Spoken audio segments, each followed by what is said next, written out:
Welcome back to another episode of The Quest for Self. I'm your host, Allie. Knowing when to walk away is one of the most powerful things you can do for yourself. It's not about pride or ego, it's about self respect. It's about tuning into your energy, your emotions, and most importantly, your needs. Walking away isn't just about relationships. It could be a job, a friendship, a situationship, or even a family gathering where your peace feels disrupted. It's a moment you stop abandoning yourself just to make something else work. I'll be honest, I used to think walking away meant I failed, that maybe I wasn't trying hard enough. But the truth is, walking away doesn't mean you gave up. It means you finally chose yourself. So let's define walking away. Walking away doesn't always mean burning bridges or dramatic exits. Sometimes it's quiet. Sometimes it's just a decision you make internally. It can mean walking away from a person who doesn't see you, from a job that drains you, from a group of friends where you constantly feel misunderstood, or even from someone who looks perfect on paper but makes your soul feel empty. It's about protecting your peace, making room for people and situations that are aligned with your values, not just your fears. I'd like to share something a little personal. I was dating this guy recently. On paper, he was everything that I'd ever dreamed of: ambitious, financially stable, into real estate, which is something I've been learning more of and aspiring to grow in. He was sharp, goal oriented, and he even inspired me to see things differently when it came to money and building wealth. We had fun together. We ate out, we worked out. He taught me how to play paddle, a sport I had genuinely wanted to try for a long time. It all looked picture perfect, but emotionally, it felt flat, shallow. Our conversations never scratched beneath the surface. I remember one Saturday he texted me trying to make plans. I was at the gym, casually texting him back, and I realized I genuinely didn't care about seeing him. That moment hit me hard because I realized I wasn't just indifferent, I was emotionally gone. I wasn't looking forward to it.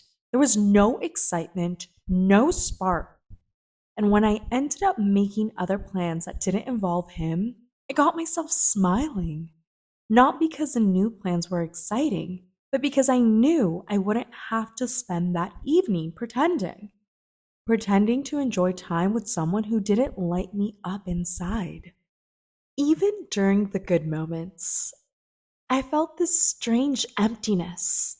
I remember us playing paddle one sunny spring day in Spain. We laughed, we joked, it was fun. But the fun felt like it was me, not him.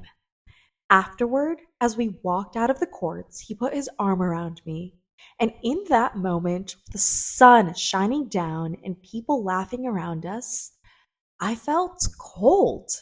It was like my body knew what my heart hadn't said yet. That I didn't feel safe or seen.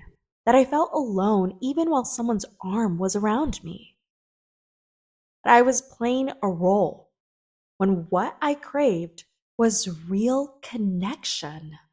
Later that same day, we went back to his place. I had this terrible headache, and he began to kiss me. I kept my eyes open the entire time. The more we kissed, the more intense the headache got. Not because of the kiss, but because of the disconnect. I felt myself completely out of alignment.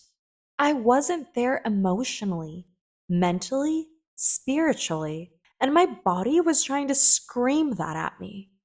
I stopped him and I told him I couldn't. And that moment wasn't about a kiss. It was about me honoring my truth. I'm not going to kiss, let alone make out with someone just to fill the silence or avoid the truth. I wasn't present and I wasn't okay pretending to be. That was my mere moment. A moment where I couldn't lie to myself anymore. He was ready for a serious relationship. And I could have said yes. I could have filled that role, gone along with it, played house. But deep down, I knew this wasn't right for me. And here's a truth that hit me: some people aren't looking for love, they're looking for a placeholder, a body to sit across from them at dinner, someone to check the box. And I could have been that: a warm body, a pretty face, a good story. But I don't want to be someone's good on paper. I want to be felt. I want to be seen. I want to be chosen, not used to fill a void. That's when I realized I could settle. I could move forward with someone who made sense on paper and live a life of quiet, simple unhappiness. And honestly, that's what a lot of people do. They settle, they get into relationships just to not be alone. They ignore the feeling inside that says, this isn't it. They stay in misalignment because it feels safer than being alone. But I didn't want to just fill a role. I didn't want to abandon myself in the name of convenience. So I did something really hard. I walked away. I had a heart to heart and told him how I felt, respectfully, with care. And well, we haven't talked since. And yes, it hurt a bit, but the empowerment I felt afterward, that made it all worth it. Walking away doesn't always look like strength in the moment. Sometimes it looks like tears in your car, or a pit in your stomach, or waking up the next day feeling like you made a mistake. But I promise you, there's peace on the other side of that decision. Peace that comes from living in alignment with yourself. I used to second guess myself constantly before making a decision, while doing it and long after. But I've realized that when I really listen to my gut, when I tune into how something feels instead of how it looks, I make better choices for me. So if you're in a space right now where something feels off, ask yourself, what am I gaining by staying here? What am I giving up? Am I truly happy or am I just filling time? Because you deserve to be chosen fully. And that starts with you choosing yourself first. The more I've walked away from misaligned people and situations, the more space I've created for what's meant for me. And I've realized over and over again that settling is far scarier than starting over. Every step I've taken, no matter how difficult, has led me closer to the person I'm meant to be. You don't have to explain your choices to everyone, but you do owe yourself honesty. You owe yourself peace. So if you're looking for a sign, this is it. You are allowed to leave anything that is not pouring back into you. You are allowed to choose yourself again and again. Walking away isn't a weakness, and it sure as hell doesn't mean giving up.